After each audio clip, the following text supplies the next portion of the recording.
From the 1011 Now Alert Center, this is Morning Pulse.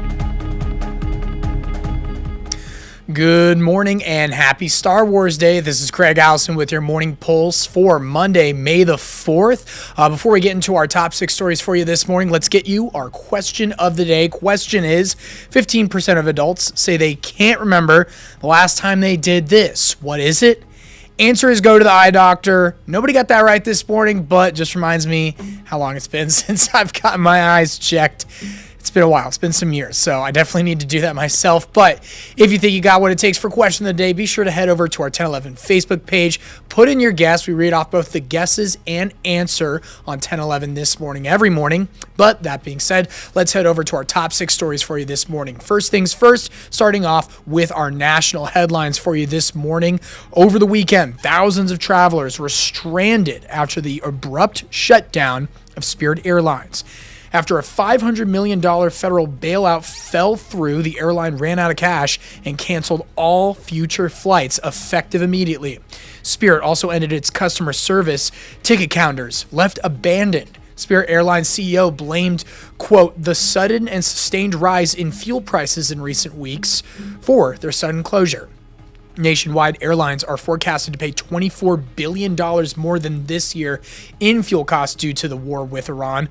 United Airlines is just one of the airlines stepping up to help, now offering capped fares for Spirit flyers who need to rebook plans in the next 2 weeks. But long term, there's concern the shutdown of the discount carrier could push ticket prices higher in other airlines.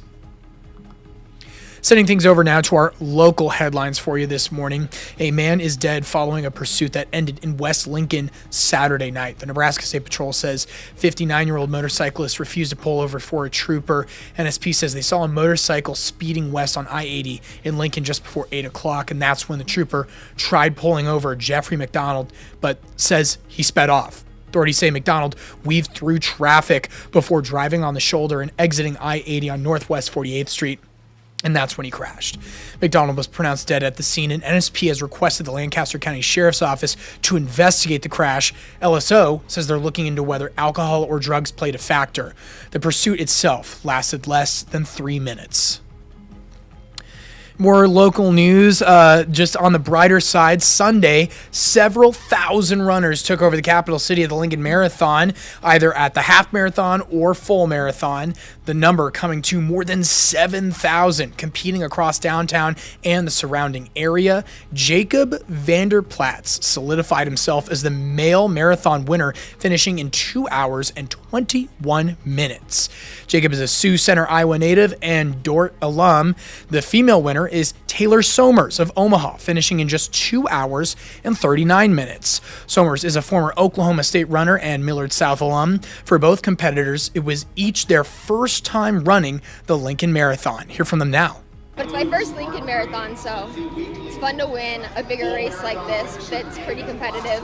It was cool to just be in front of sort of a home crowd and see a lot of familiar faces and just hear everyone cheering me on the way in. So it was a good race and pretty happy with it. Felt really good. I was fading a lot the last 2 or 3 miles, but just being able to push through, just wanted to try and push through those last couple.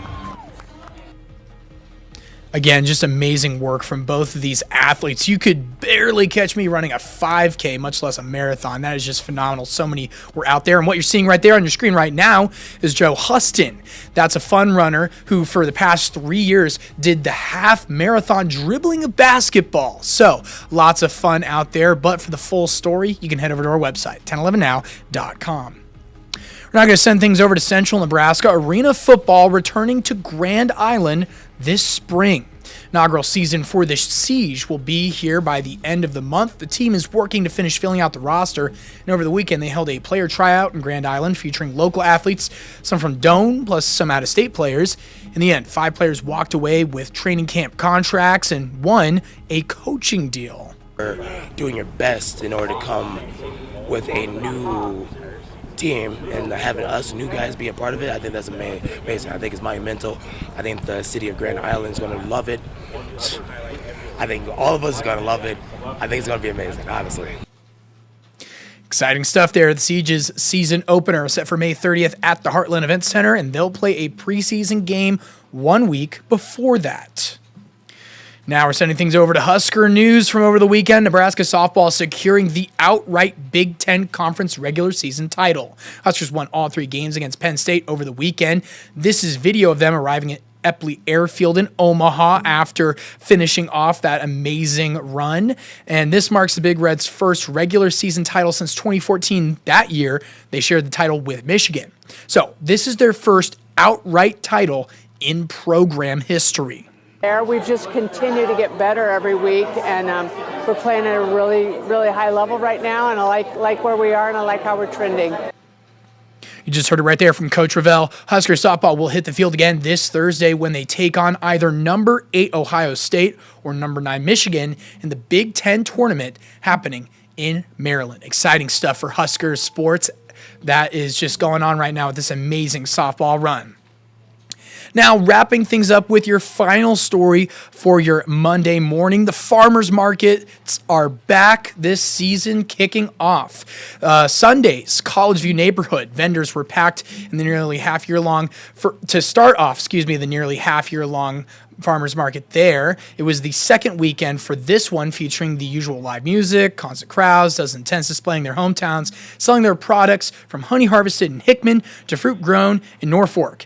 There's an emphasis on the farmer aspect with this Sunday's farmers market, with each product being sold by the same hands that planted them.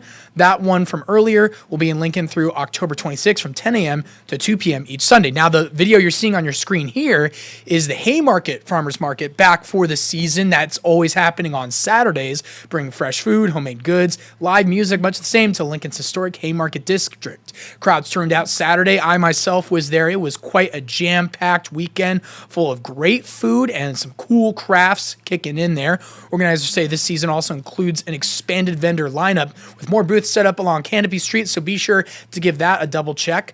Haymarket Farmers Market runs through October 10th from 8 a.m. to noon every Saturday. That's going to do it, though, for your morning pulse for your Monday morning. We'll wrap things up with a look at your 7-day before tossing things over to Bill Rentschler with more.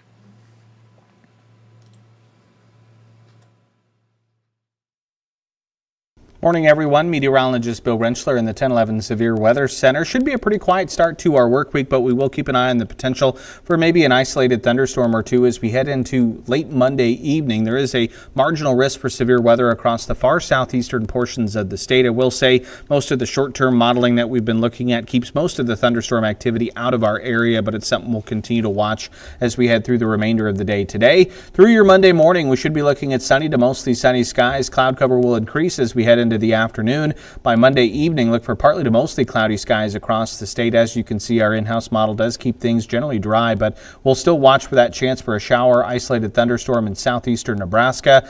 As we head through your Monday, we should see temperatures across northern Nebraska in the 60s to low 70s. Southern half of the state out ahead of that cold front should see temperatures into the lower to middle 80s. Lows tonight will be upper 30s to upper 40s, and then significantly cooler weather arrives into the day on your Tuesday. From the 1011 Now Alert Center, this is Morning Pulse.